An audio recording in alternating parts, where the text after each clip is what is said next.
O que eu estou fazendo? Eu estou fazendo a vontade de Deus mesmo? Ou eu estou fazendo a minha vontade? Gente, é fácil. Se nós não vamos cair no que o diácono Ed não falou, né? Vai chegar uma hora que a pessoa vai entender. Então eu acho que o que eu tenho anotado no meu esboço aqui vai dar para a gente entender um pouquinho isso aí. Uma hora vai ter que a pessoa tem que entender, um momento. Vamos lá. Eu vou falar, daqui a pouco vou falar algo que já foi dito aqui em um estudo nosso e vocês vão se lembrar. Mas até aqui eu estou mostrando aos irmãos como que Jesus, ele é duro.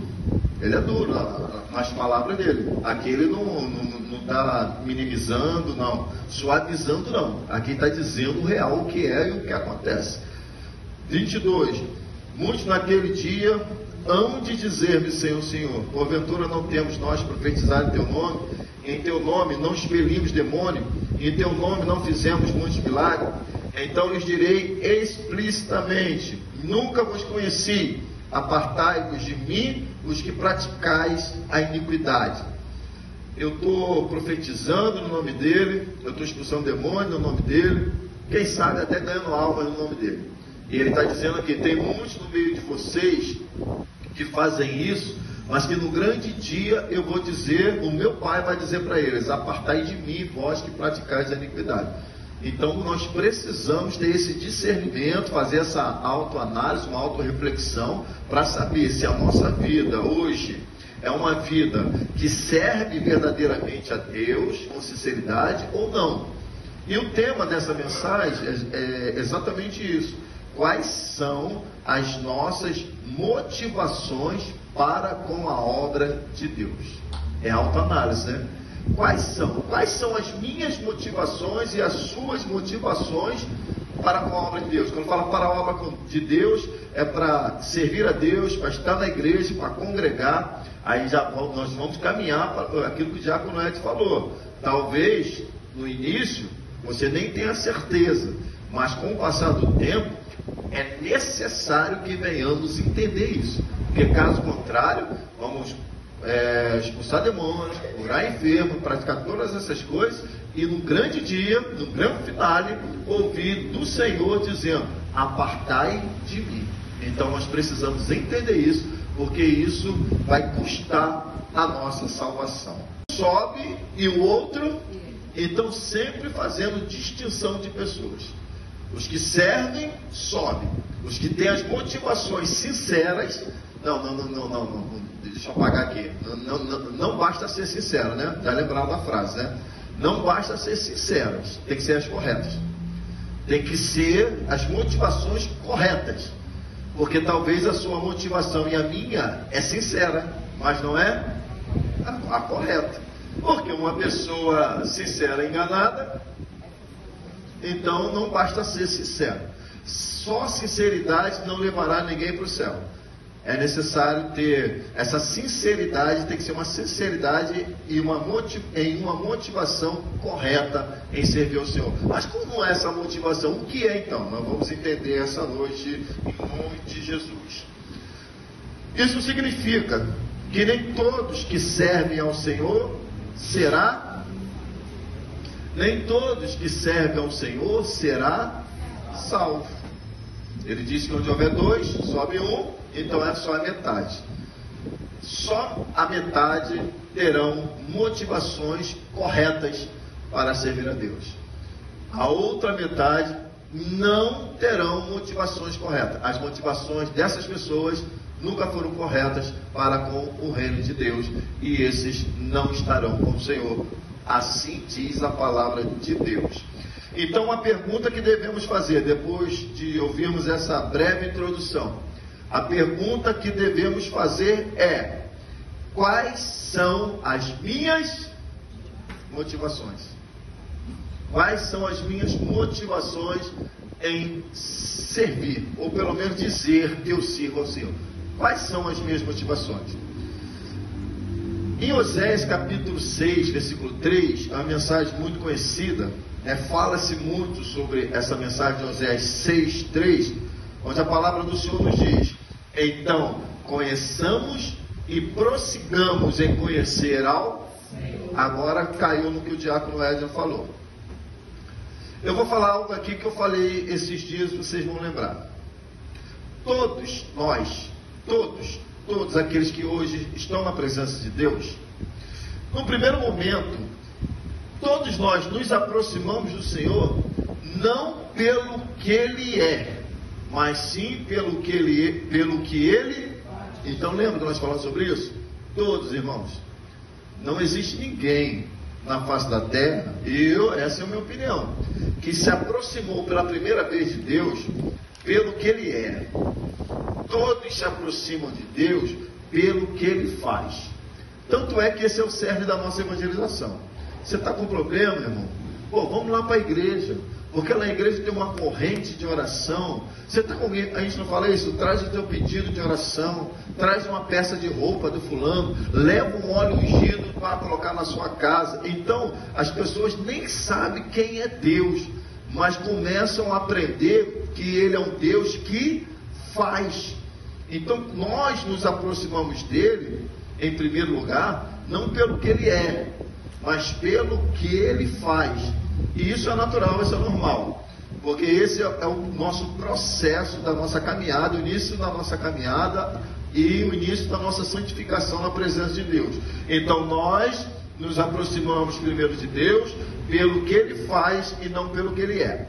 Mas com o passar do tempo, diácono Edson, é necessário, e nós precisamos continuar buscando o conhecimento de Deus, para que com o tempo passarmos a servi-lo, não mais simplesmente pelo que Ele faz, mas agora eu sirvo ao Senhor pelo que Ele é. Lembra de Jó? Jó passou por todo aquele processo, e no final de toda aquela sabatina, aquele processo que ele passou, quando Deus se manifestou, então ele declarou: eu te conhecia só de ouvir falar, mas hoje os meus olhos se veem. Então ele só conhecia Deus de ouvir falar, ele não tinha um pleno conhecimento de Deus. Então na nossa caminhada, nós até iniciamos pelo que Ele faz, mas é necessário que durante essa caminhada, e tem que ser o mais breve possível, nós venhamos servi-lo pelo que Ele é, não pelo que Ele faz. Porque se nós continuarmos a servir ao Senhor somente... Não, daqui a pouco eu vou chegar lá. Se a minha motivação em congregar é só para receber, eu sou um discípulo verdadeiro? Não, eu nem sou discípulo. O que é um discípulo? É um aprendiz de um mestre. Alguém nos ensinou, nós nos tornamos discípulos desse mestre. E qual foi os ensinamentos de Jesus? Eu vim para servir, não ser. O maior é o que e não o que é. Meu pai trabalha até hoje, eu também. Então, ele lavou os pés do discípulo. Então, o ensinamento do mestre para nós foi só de serviço, só de servir, nunca de receber. Então, se nós não chegarmos a esse entendimento, as nossas motivações estarão erradas. Nós poderemos até ser sinceros, mas as motivações estão erradas, nós estamos trilhando o caminho errado, e nós vamos ouvir, a porta vai ser larga para nós, porque esse pensamento do aprendizado, de buscar aprendizado para servir, não só para ser servido, para buscar santificação, a santidade, isso é uma porta estreitíssima, principalmente na atualidade. Porque nós vamos ter que nos abster de muitas coisas, de muitos prazeres e tal. Por quê? Para ser uns servos fiéis ao Senhor. Para a nossa motivação ser a mais sincera e correta diante do Senhor. Então, para isso, é necessário buscarmos um entendimento. Caso contrário, nós seremos egoístas e passaremos anos na igreja, nunca disponíveis para servir, mas sempre para sermos servidos. Então, enquanto aquela família estava ali, a cidade toda estava padecendo. Mas eles foram usados ou não foram? Eles foram usados ou não para que o nome de Deus pudesse ser engrandecido? E aí, foram usados, né? Aí chegou lá no grande dia. No grande dia, apartai de mim. Vós que praticais. Por quê? Qual eram as motivações deles? Ai, que interessante, né? Qual eram as motivações dos filhos de Sem? financeira, viu metal. Então, quais são as nossas motivações? O Espírito Santo fala conosco aqui, irmão.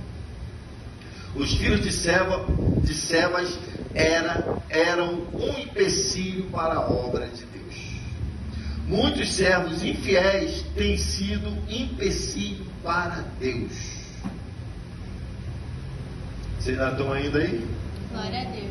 Os filhos das trevas são mais prudentes que os filhos da luz.